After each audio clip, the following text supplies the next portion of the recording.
It's Jasmine Jones, licensed clinical social worker, black therapist in the wild, or black girl therapist in the wild. Got that mixed up. And today we are going to be talking about bipolar 1. So, stay tuned. Hey, are you ready for me? What are you doing here? Well, you said you were going to do like bipolar 1 or something like that, and that's like, what, different mood swings or personalities or something, so I figured you need me. No, that's not what it's about. So, but I guess you can stay and learn because it's apparent that you need to learn something. I'm definitely open to learning stuff, so let's learn some shit. I will be using my handy dandy DSM-5 to talk about bipolar 1. The onset for bipolar 1 is 18. 18, huh? What about younger kids? When it comes to kids and anyone younger, basically it has to be thoroughly researched because kids have various different developmental milestones to reach, and they can be very imaginative, so it has to be fully assessed before saying that a kid has bipolar. So the mean age for the onset of bipolar is 18. The main criteria for having bipolar 1 is mania. You have to present with mania in order to be diagnosed with bipolar 1. So mania comes with 7 symptoms, but you have to at least have 3 or more, 4 if the main presentation of mania is irritability. So one of the symptoms, the first one, is inflated self-esteem or grandiosity.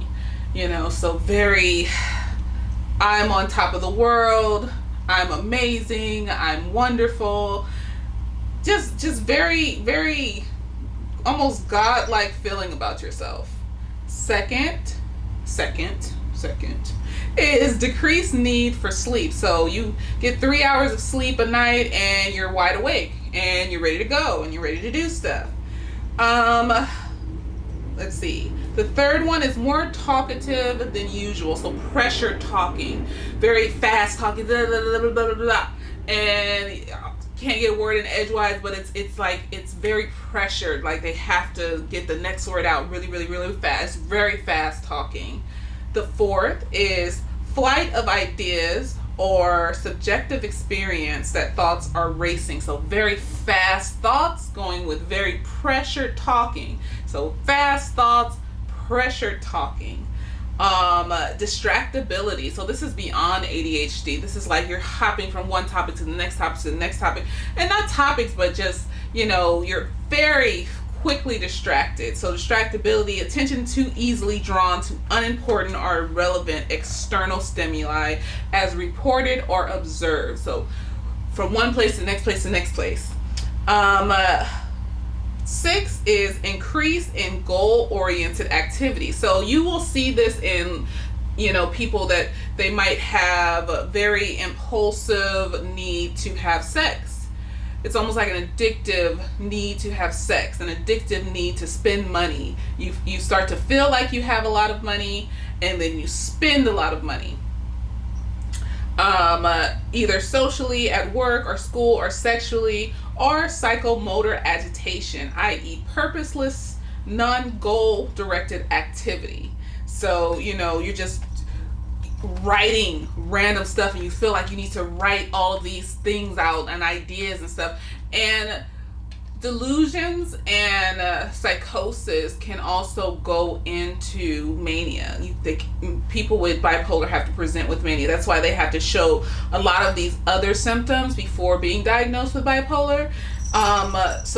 7, excessive involvement in activities that have a high potential for painful consequences. Ergo, engaging in buying sprees, sexual indiscretion, or foolish business investments. So you're doing activities that can hurt you in the long run, but you don't see why these activities would hurt you. You just feel like, oh, well, I have $1 million in the bank and I can spend as much as I want to spend, and so on and so forth.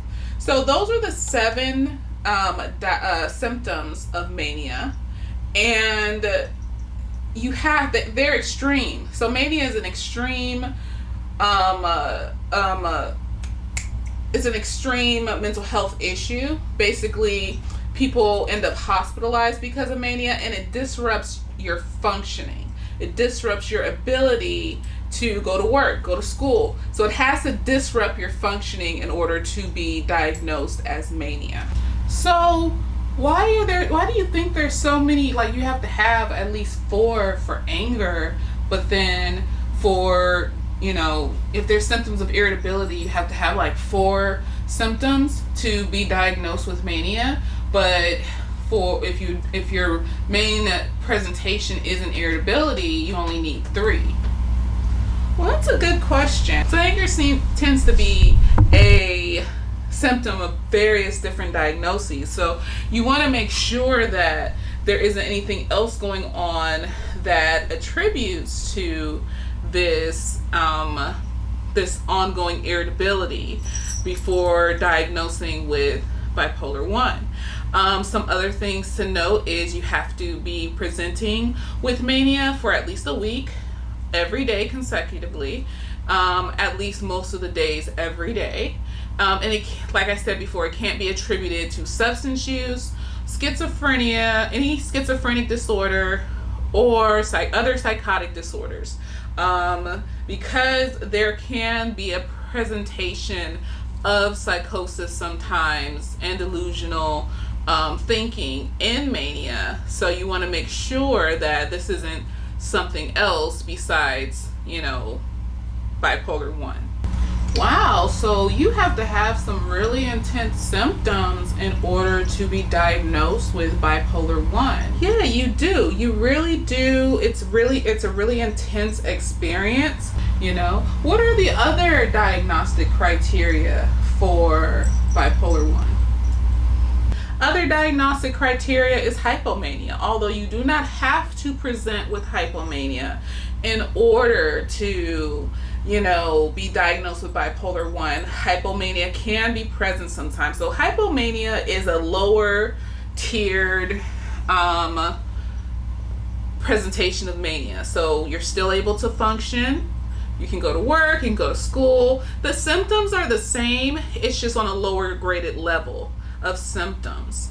And they have to be present for 4 days consecutively every day. Can't be attributed to any kind of substances or psychosis. So it's just kind of a lower grade level of mania. And all the symptoms for hypomania are the same as mania. So I'm not going to repeat them, but just think of all those symptoms I listed before on a lower level.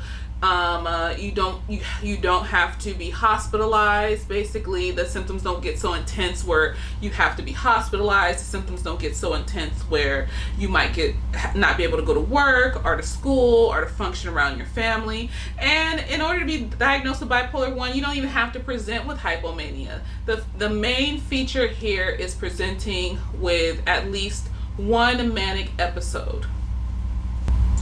Wow, so it's kind of like a low grade mania, and it doesn't really affect your everyday life in that you have to stop living life.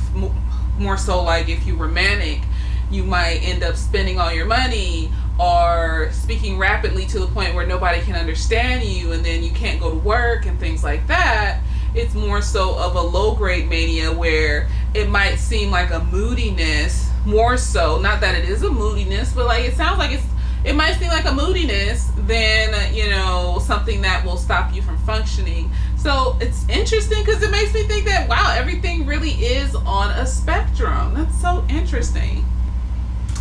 Yeah, so everything really is on a spectrum. So the last diagnostic criteria for bipolar 1 is major depressive disorder. Now understand that you do not need to have major depressive disorder or symptoms of major depressive disorder in order to be diagnosed with bipolar 1. The main diagnostic criteria here is having episodes of mania. But here are the symptoms for bipolar 1. So basically, there are 5 or more, or you have to have 5 or more of these symptoms. There's 9 symptoms.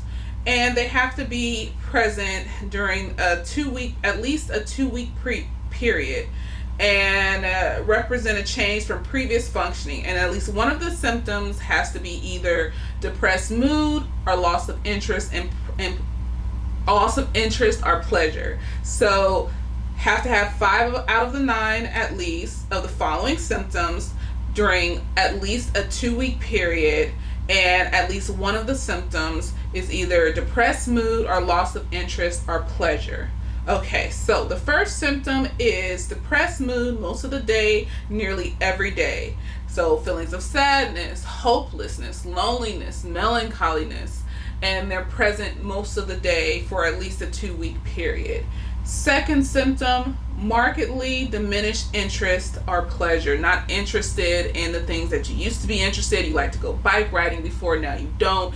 You like to read books and hang out with friends before, now all of a sudden that interest is gone, so on and so forth. Third is significant weight loss when not dieting or weight gain. A big symptom of depression is either we eat a lot because it pumps that dopamine through our brain and makes us feel slight pleasure while we're eating, or we feel like we can't eat at all, like a emptiness, that emotional emptiness has turned into a physical emptiness, and it's just we don't have an urge for hunger, basically. Fourth is insomnia or hyposomnia. So insomnia is you don't sleep at all. And hyposomnia is you're overly sleeping. So you used to get 8-hour days of sleep. Now it's 14, 15, 20-hour days of sleep. You can't get up in the morning to go to work. You're just tired all the time. And I like to call them depression naps. You go to sleep for hours and you wake up and you still feel emotionally exhausted. And basically you have to have that nearly every day. Fifth, psychomotor agitation or retardation nearly every day, observable by others, not merely subjective feelings of restlessness or being slowed down. So it's kind of like a lethargy, kind of, just kind of like a lethargic movement structure, like everything has been pulled back and you're not as energetic as you used to be, and others can tell that there's a lethargy, like something is at a loss. That's what that retardation part is there is a loss of something there. Or decrease of psychomotor functioning, a movement of energy. Basically your energy has been sapped. 6 is fatigue or loss of energy nearly every day. So now it's like a physical symptom of loss of energy. So the psychomotor is the observable loss of energy or slowing down of movement and functioning of body. 6 is a physical feeling of fatigue or loss of energy nearly every day. 7, feelings of worthlessness or excessive or inappropriate guilt. So, feeling worthless, feeling sad, feeling, guilty, feeling negative thinking that says you're this and you're that and you're not enough, that intrude on your mind. 8 is diminished ability to think or concentrate or indecisiveness. So that confusion, that brain fog that comes with being depressed, not, being able to focus on things, forgetting things right after you're being told these things, memory loss and things like that. And number 9 is recurrent thoughts of death. So suicidal ideation can be apparent. And remember, you only have to have 5 of these in order, as long as they include depressed mood or loss of interest being one of those 5, in order to be diagnosed with MDD. So you don't have to have depressed thought, but it's, a part of the symptomology of major depressive disorder. Something to remember, you don't have to have MDD in order to be diagnosed bipolar. All you could have is, mania. And then you go manic episode, back down to baseline, versus manic episode all the way down to major depressive.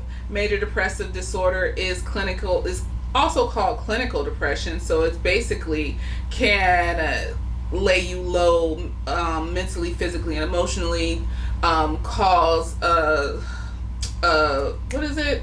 Cause a impairment in functioning. There you go. Impairment in functioning. Not able to get your work done, not able to go to work, trouble getting out of bed, like the feeling of fatigue and loss of energy can be so deep that you can't even get up and take a shower every day. You can't do your hygiene every day. So this can be just as debilitating as manic episodes can be, because of the ability to sap your energy and your emotional disposition, and lower your emotional disposition to the point where you can't function in any other area of your life as well.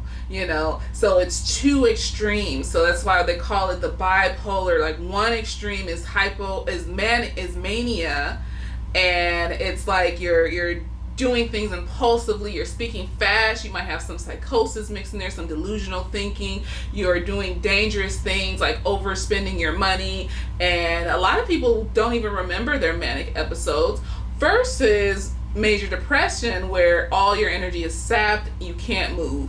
Basically, you can't move. One's the road runner, one is droopy dog, pretty much. And it can be very debilitating. So hypomania is in the middle. It's not a baseline where you can function and do things and feel content with life. It's more so of a heightened mood, but it's not mania. It's not up there, So recognizing that you don't need hypomania and you don't need major depression in order to be diagnosed with bipolar, but they often can go along with each other. So, you can have periods where you're manic, and instead of going back down to baseline, you go down to hypomania. And then instead of going back down to baseline, you go into a depression. You can have periods where you go into mania and then you shoot down to major depressive disorder. You can have periods where you just go to hypomania and then you go up into mania and then you shoot back down to baseline. So yeah, it can be very difficult. Wow, so having mania along with major depressive disorder sounds like it can be really, really hard to deal with. I couldn't imagine, your emotions just kind of swinging up to the high of heights, and all of a sudden you can't control yourself to the low of lows and you can't move. I mean, I understand that you don't necessarily always present that way, but for the people that do, I mean, God bless, that's horrible. And I'm wondering what the treatment modalities look like for this, because I'm just hoping that people can get help for it, because this is a lot. And yeah, I guess I'm sorry for coming in here with it must be multiple personalities or mood swings and stuff like that. Oops, I'm sorry. So yes, society has warped ideas about what bipolar 1 is and how it can represent, but at the same time it's good to know and to learn about it, because you want to be educated on what bipolar 1 is. It's not just mood swings back and forth uncontrollably. 1 minute you're angry, 1 minute you're happy. It's long periods where your mood completely changes and your emotions completely change, and how you see the world completely change, and how you treat yourself and treat other people completely change out of your control, and the treatment modalities for that include seeing a psychiatrist, getting medication. A lot of times it can be difficult for people to realize that they need medication, especially when you're having a manic episode. I've had a lot of clients not even think about taking medication. It doesn't even cross their mind to continue taking their prescribed dosages from their doctors when they're having a manic episode. It can be very difficult. But as far as treatment for it, psychiatrists, cognitive behavioral therapy is a big thing. Learning skills basically to deal with the triggers that can precede your mood changing and things like that. Dialectical behavioral therapy is a good one, especially if there's issues with, relating to other people and your emotions around other people, and getting support and learning more skills on how to regulate your emotions and things like that. Mindfulness techniques on how to regulate your emotions when you feel triggered. Because some of the things that cause this is, it can be inherited. There's a lot of studies that say it's based off of trauma and things like that. So, you want to make sure that you're taking care of all areas. Psychoanalysis therapy can help, talking about your past and your history and what may have affected it. Family systems and family support therapy, making sure that you understand what happened in your family system and who in your family will be there to support you when needed. And what else?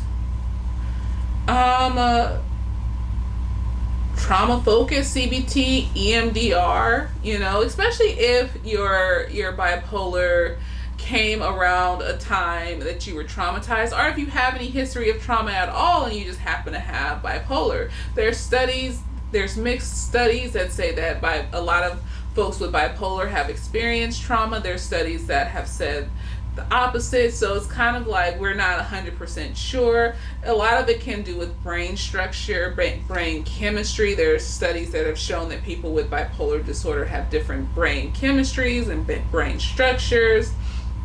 So making sure that you at least get the help you need, especially when it comes to